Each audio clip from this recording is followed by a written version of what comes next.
मेरी झूठी माँ, एक भावुक कहानी। ये कहानी तब शुरू हुई जब मैं बच्चा था। मैं एक गरीब परिवार के बेटे के रूप में पैदा हुआ था। खाने के लिए भी हमें अक्सर भोजन की कमी हो जाती थी। जब भी खाने का समय होता, माँ अक्सर मुझे अपने हिस्से का खाना दे देती थी। जब वह मेरे कटोरे में अपना चावल निकाल रही होती तो वह कहती थी, यह चावल खा लो बेटा, मुझे भूख नहीं है। वह था माँ का पहला झूठ। जब मैं बड़ा हो रहा था, मैंने ये देखा था कि मेरी माँ दृढ़ निश्चयी है। हमारे घर के पास एक नदी थी, उसमें कई लोग मछलियाँ पकड़ा करते थे। अपने खाली समय में माँ मछलियाँ पकड़ने के लिए चली जाती। उसे उम्मीद थी कि उसे जो मछलियाँ मिलेंगी वह मुझे मेरे विकास के लिए थोड़ा सा पौष्टिक भोजन दे सकती है।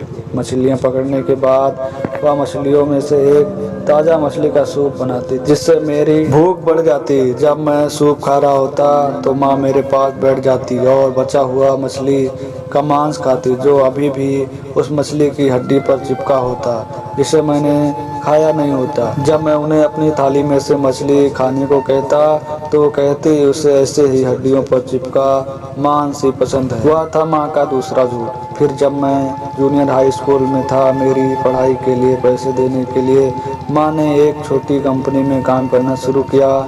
इस काम से उसे हमारी ज़रूरतों को पूरा करने के लिए कुछ पैसे मिलने लगे।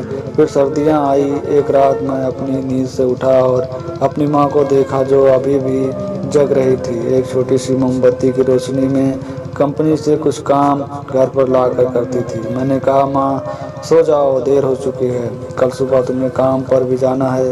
माँ मुस्कुराई और बोली, सो जाओ बेटे, मैं बिल्कुल थकी नहीं हूँ और वैसे भी मुझे काफ़ी देर से नींद आती है। हुआ था माँ का तीसरा झूठ। मेरी अंतिम परीक्षा के समय माँ मेरे साथ चलने के लिए अपने काम से छुट्टी मांगी। जब दिन चढ़ा और सूरज की तापश बढ़ने लगी थी तो कई घंटों तेज धूप में मेरी दृढ़ माँ ने सूरज की चमकती गर्मी में मेरा इंतजार किया।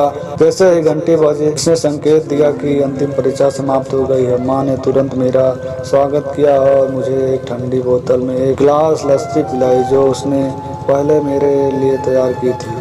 बहुत गाढ़ी लस्सी, लेकिन मेरी माँ के प्यार से ज़्यादा गाढ़ी नहीं। अपनी माँ को पसीने से लथपथ देखकर मैंने तुरंत उसे अपना गिलास दिया और उसे भी पीने के लिए कहा। माँ ने कहा, पियो बेटा, मुझे बिल्कुल प्यास नहीं है। हुआ था माँ का चौथा झूठ। बीमारी के कारण मेरे पिता की मृत्यु के बाद मेरी गरीब माँ को एकल माता पिता के रूप में अपनी भूमिका निभानी पड़ी। अपनी पूर्व नौकरी पर रहकर उसे हमारी ज़रूरतों को अकेले ही पूरा करना था। हमारे परिवार का जीवन अधिक जटिल था। बिना कष्ट के दिन नहीं, हमारे परिवार की हालत बद से बदतर होती। एक सज्जन आदमी था जो मेरे घर के पास रहता था। वो हमारी मदद के लिए आया। वो छोटी या बड़ी समस्याओं में हमेशा हमारा साथ देता। हमारे बगल में रहने वाले हमारे अन्य पड़ोसियों ने देखा कि हमारे परिवार का जीवन कितना दुर्भाग्यपूर्ण था।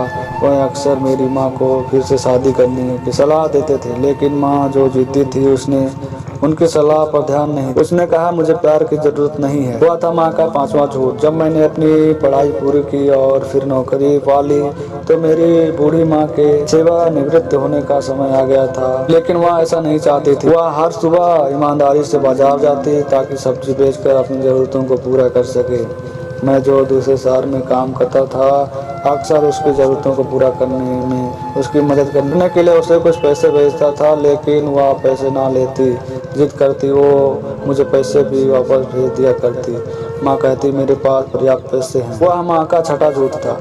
स्नातक की डिग्री से स्नातक होने के बाद मैंने फिर अपनी पढ़ाई मास्टर डिग्री तक जारी रखी। मैंने डिग्री ली जिसे एक कंपनी द्वारा स्कॉलरशिप के माध्यम से अमेरिका के एक प्रसिद्ध विद्यालय से वित्त पोषित किया गया था। मैंने आखिरकार एक बड़ी कंपनी में काम किया, काफ़ी उच्च वेतन पाया। मैंने अपनी माँ को अमेरिका में अपने जीवन का आनंद लेने के लिए जाने का इरादा जाहिर किया, लेकिन मेरी प्यारी माँ अपने बेटे को परेशान नहीं करना चाहती थी। उसने मुझसे कहा, मुझे इसकी आदत नहीं, मैं वहाँ नहीं रह पाऊँगी, मेरा मन नहीं लगेगा वहाँ। हुआ था माँ का सातवां झूठ। वृद्धावस्था में प्रवेश करने के बाद माँ को पेट का कैंसर हो गया और उसे अस्पताल में भर्ती कराना पड़ा। मैं जो मीलों दूर एक समुद्र के उस पार रहता था। सीधे अपनी प्यारी माँ से मिलने घर गया। ऑपरेशन के बाद वह बिस्तर पर कमजोरी के कारण लेटी हुई थी। माँ जो इतनी बूढ़ी लग रही थी, गहरी तड़प से मुझे देख रही थी।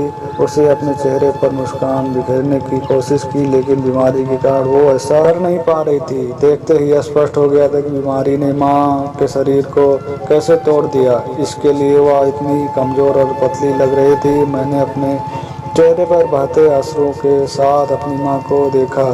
माँ को उस हालत में देखकर मेरा दिल आहत हुआ, इतना कि मैं बता नहीं सकता। लेकिन माँ ने अपनी पूरी ताकत से कहा, रो मत मेरे बच्चे, मुझे दर्द नहीं हो रहा है। वह था माँ का 8वां झूठ। अपने जीवन का ये आखिरी झूठ बोलने के बाद माँ ने हमेशा के लिए अपनी आंखें बंद कर ली।